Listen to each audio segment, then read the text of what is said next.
Today I thought we would do a quick lesson about my favorite composer, Ludwig van Beethoven.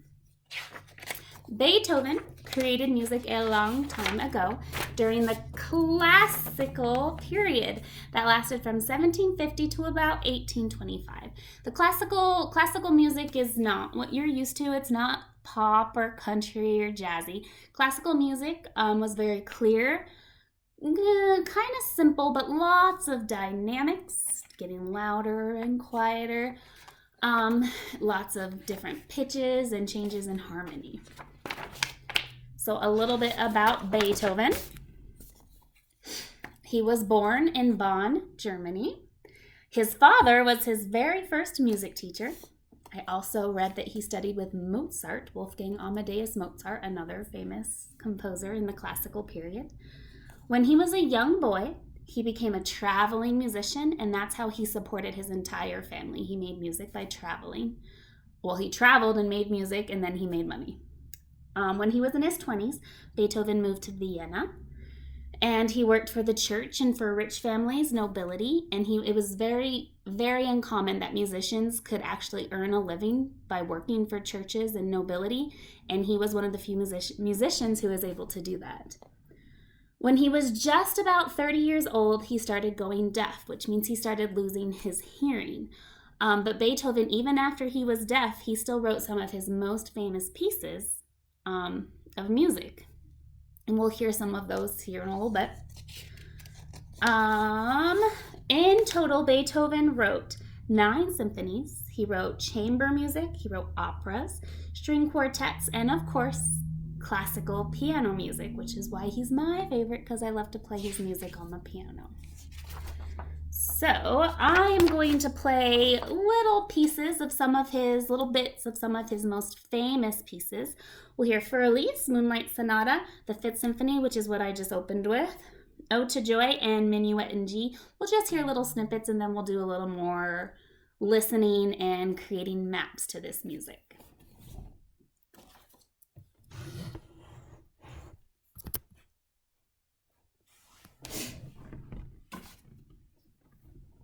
So this first one is Fur-Elise.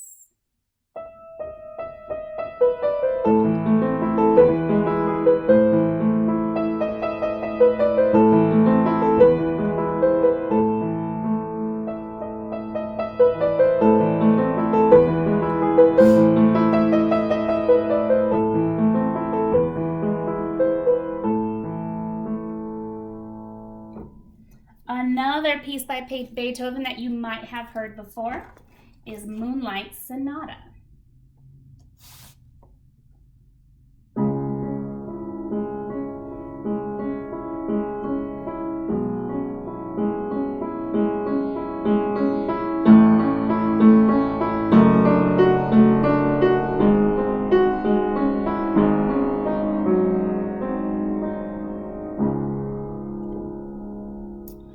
Of course, we have the Fifth Symphony, which you already heard me play a little bit of in the beginning.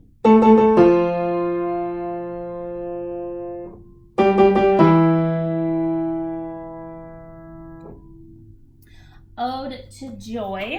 5th graders played this one on the recorder.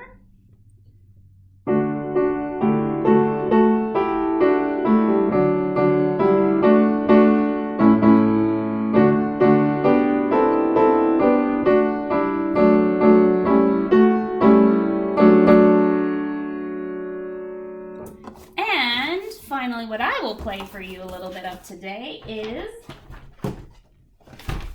losing all my books here, Minuet in G.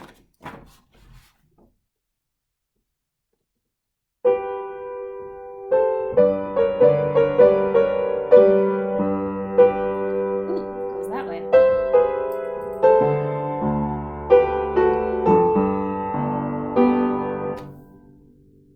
This is a very confusing piece of music. I feel like I'm missing some. Let me try that again.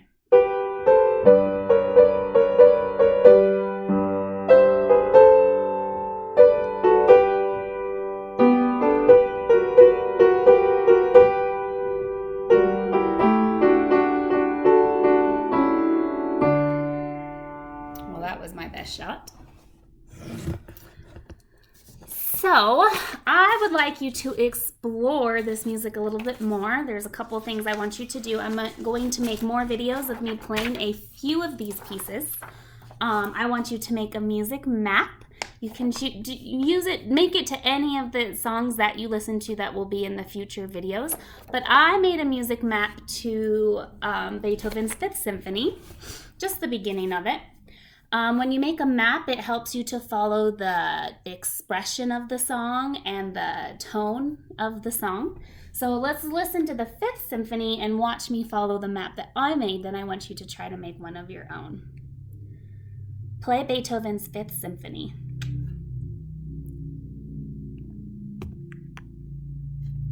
Here's my start with the X.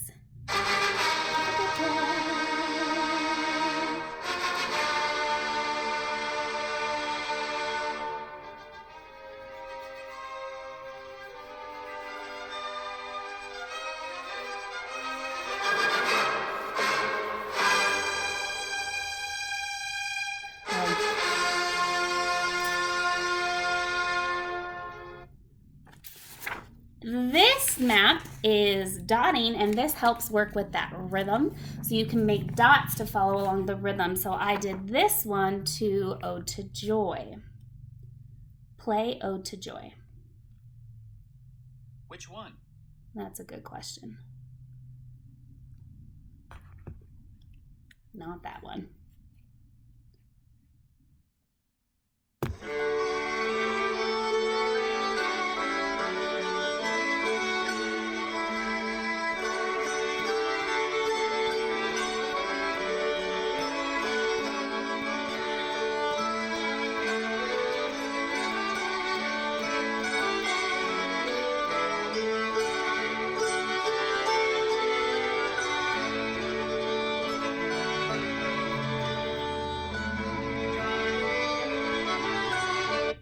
So now, my friends, that is a little bit about Beethoven, and now your job is to listen to some of the songs I'm going to play and record in separate videos and make different kind of music maps. You could even make an expressive dance, Moonlight Sonata or Furlies would be great ones for dancing, or you can make the map to follow the tone by drawing a line, or you can follow the rhythm by doing dots to the rhythm. So get some paper, get a marker or a pencil, whatever you want, and let's make some music maps and listen to music by Ludwig van Beethoven.